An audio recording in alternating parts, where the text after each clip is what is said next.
Bonjour Rhys. Bonjour. Merci d'être l'invité de France Info ce matin. Vous faites très peu de médias, il faut le rappeler. Votre parole est rare. Près de 10 mois après les attentats de janvier, contre celui notamment de Charlie Hebdo, qui avait fait 12 morts. Vous publiez un livre hommage aux éditions Les Échappés, intitulé, alors je le brandis face caméra, Tout est pardonné. Vous reprenez d'ailleurs le titre du numéro spécial paru 6 jours après l'attaque terroriste contre Charlie. Vous avez vraiment pardonné une horreur pareille? C'est un titre un peu ironique, parce que c'est vrai que c'est difficile de pardonner une chose pareille, mais je ne veux pas non plus qu'on soit haineux ou qu'on soit trop tourné vers le passé. Il ne faut pas qu'on soit aussi obsédé par ça, quoi. On essaye un peu d'être tourné vers l'avenir et d'être un peu plus créatif que ça, quoi. Ouais, parce qu'il y a eu l'émotion qui était mondiale après ces attentats en France, notamment contre Charlie. Il y a eu l'hypercachère également, la mobilisation du 11 janvier, souvenez-vous, dans la rue. Et puis, Rhys, les premières brèches, 15 jours après, déjà, il y avait des débats sur la place publique, une espèce de rejet de l'esprit Charlie. Tous ceux qui n'avaient pas manifesté, pas défilé. Vous l'avez senti à l'époque, ça, cette espèce un peu de retournement de situation, presque trop rapide? C'est sûr que c'était un peu inévitable. On se doutait bien que tout le monde n'est pas Charlie Hebdo, tout le monde n'a jamais forcément aimé Charlie Hebdo. Donc il y a ceux qui ne se sont pas reconnus là-dedans aussi. Oui, mais ça m'a jamais plus dérangé que ça. La seule chose qui me dérange, c'est quand les gens trouvent des raisons au meurtre et à l'assassinat. Ça, c'est quelque chose que, justement, on peut difficilement pardonner. Ça, c'est inacceptable. Ça, pour moi, c'est inacceptable. Ouais. Après, qu'on n'ait pas forcément envie de soutenir tout ce que fait Charlie, c'est normal aussi. C'est la diversité en démocratie. Henri, vous vivez depuis janvier sous protection H24 permanente. Les policiers sont là, à côté des studios, dans le studio, dans la régie. Des policiers qui veillent sur vous. C'est comme une espèce de vie d'assiégé. Est-ce que ça change le regard, ça? Ils vous protègent, d'abord, il faut le dire. Disons qu'il m'évite de sombrer dans la paranoïa et la peur. C'est-à-dire que j'ai moins le souci de penser à ma sécurité. C'est un peu eux qui s'en occupent. Parce que vous êtes dessinateur, je veux dire par là, est-ce que ça change la façon de dessiner, d'avoir des personnes qui vous protègent? Non, parce que quand on dessine, quand on cherche les idées, on est quand même, on le fait quand on est devant son bureau, tranquillement, à l'abri des regards. Donc c'est là qu'on trouve les idées. C'est pas dans la voiture avec les policiers. Alors, Rhys, on va parler de l'avenir de Charlie. D'abord, on va faire table rase sur les fantasmes, parce que depuis janvier, on a tout dit. Il y a d'abord eu le pognon de Charlie, les dons. On a écrit, vous êtes assis sur un tas d'or. Qu'est-ce que vous allez faire de l'argent?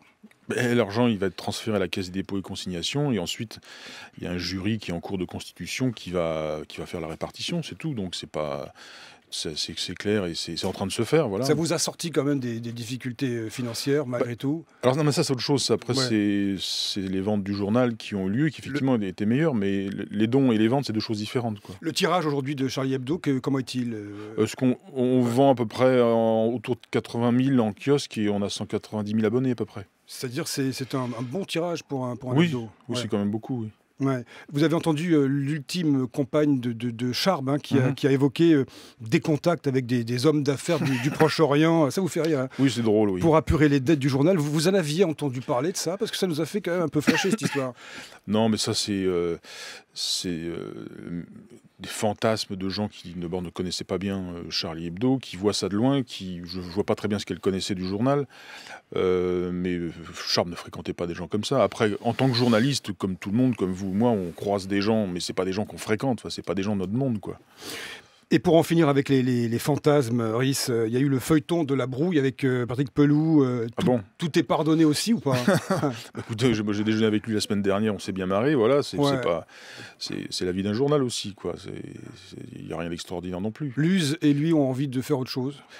Oui, Luz a été très marqué par tout ce qui s'est passé. Il avait beaucoup de mal à dessiner, comme il le disait lui-même, avec une table de rédaction vide.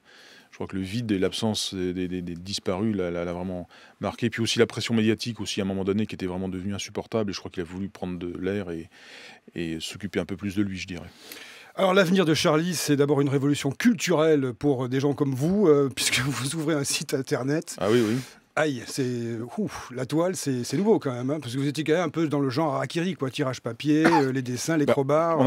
Si Ouais. depuis 2008 on avait un site internet, mais enfin ça a toujours été un peu laborieux, on a toujours eu du mal un peu à intégrer ça dans le processus du journal. Donc là on va essayer de l'intégrer dans le travail éditorial hebdomadaire du journal, quoi. J'ai vu que sur le site, vous allumez Philippe Verdier. Il y a un petit édito, là, le chef du service météo de France 2, Mhm. remercié ou en cours de remerciement pour avoir publié un livre climato-sceptique. On parle beaucoup de COP21. Mhm. C'est pas très Charlie, ça, d'allumer un type comme ça. Il faut des débats. Vous l'écrivez vous-même, d'ailleurs, je crois, ce matin sur le site internet. Il faut Mhm. des débats.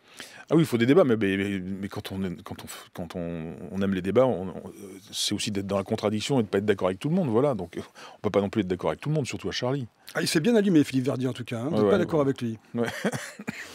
Rhys, question, parce que vous vous penchez un peu sur, j'ai vu des papiers de vous, des éditos, vous écrivez beaucoup, hein, vous dessinez, mais vous écrivez aussi, Mhm. vous êtes versé dans la géopolitique. Est-ce que la France a eu la bonne réaction dans les mois qui ont suivi ces attentats de janvier, qui c'est quand même un événement mondial, notamment dans la réaction militaire, aller frapper Enfin, la géopolitique, l'Irak, la Syrie Est-ce qu'on a les bonnes réponses? j'en sais rien, moi. Alors là, vraiment, moi, non, vous dites géopolitique, moi, j'y connais rien du tout. Hein.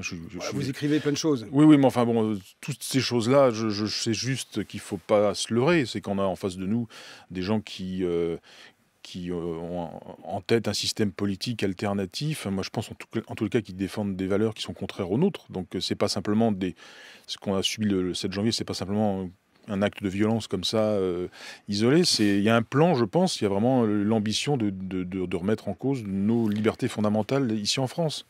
Quelque chose a changé, selon vous, pour la satire en France, hein. Vous savez, maintenant on dit on n'arrive plus à tout dire. Est-ce qu'on peut tout dire? Je prends un exemple précis.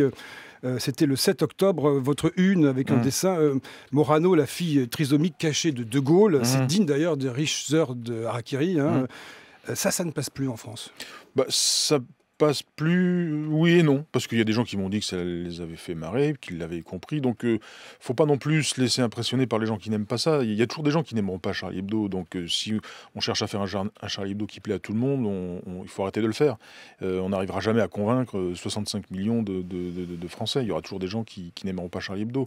Donc on fait un journal pour ceux qui nous aiment et qui nous comprennent, ce qui est déjà pas mal. Nadine Morano, ça restera un sujet de une récurrent, j'imagine. On aimerait elle a le soutien d'Alain Delon? On aimerait bien que non, parce qu'on aimerait s'intéresser à des choses plus intéressantes que Nadine Morano. Mais des fois, on est un peu obligé, c'est ça. Parce qu'en échangeant avec mon voisin, ici même dans le studio, avec Guy Birenbaum sur votre journal, hein, Guy a eu ce questionnement. Certains politiques, aujourd'hui, c'était le cas de Malek Bouti, l'évoquent ouvertement, imaginez 2017 et une Marine Le Pen qui accède à l'Élysée. Cette éventualité est désormais évoquée par des personnalités diverses. Qu'est-ce que vous feriez, vous? Et qu'est-ce que ferait Charlie Hebdo dans une situation pareille?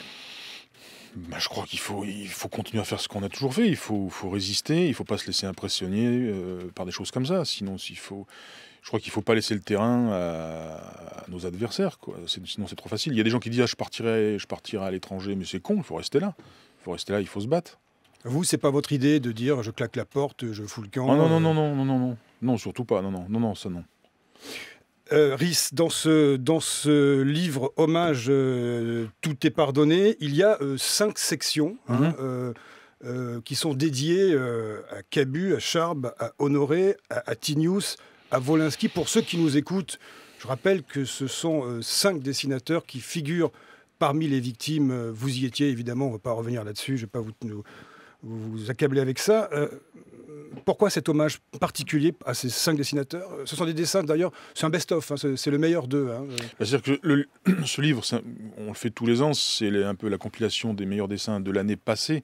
Et c'est vrai que pour cette année-là, c'est un peu particulier, puisque ce sont en fait leurs derniers dessins dans Charlie Hebdo. Donc on ne pouvait pas les noyer dans la masse, on les a un peu sanctuarisés, et chacun a son chapitre dédié, quoi.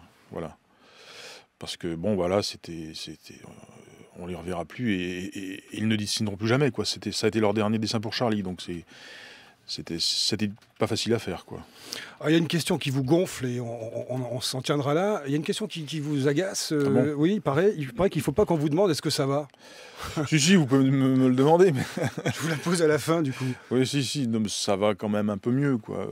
Tout doucement, de mois en mois, quand même. Je dirais que le plus dur est quand même passé. Les 6 premiers mois ont été vraiment terribles. Bon, maintenant, tout doucement, chacun retrouve un peu ses repères. Passer à autre chose. Ben, on regarde vers l'avenir, voilà, c'est tout. Même si on a le passé encore en mémoire, voilà, il faut construire l'avenir du journal. Alors, donc, Charlie Hebdo, Tout est pardonné, un livre préfacé par vous-même d'ailleurs, aux éditions Les Échappés. Merci Iris d'avoir été notre invité en exclusivité radio sur France Info. Merci beaucoup.